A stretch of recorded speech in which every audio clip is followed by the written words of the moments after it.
எம்ஜிஆர்.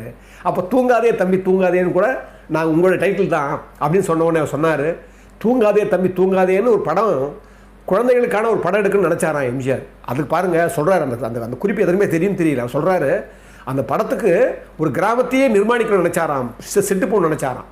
ஒரு கிராமத்தையே உருவாக்கி அந்த கிராமத்தை ஷூட் பண்ணி முடித்த பிறகு மக்கள்கிட்ட கொடுத்து வரணும் அப்படின்னு அவர் நினச்சாராம். கடைசியில் அந்த படம் எடுக்க முடியல. அதே மாதிரி இணைந்த கைகள்னு ஒரு படம் அடிமை பெண்ணுக்கு அப்புறம் படம் எடுக்கணும்னு நினச்சாரு. அதுவும் எல்லாத்தையும் ஏற்பாடு பண்ணார், அதையும் அவரால் பண்ண முடியலை.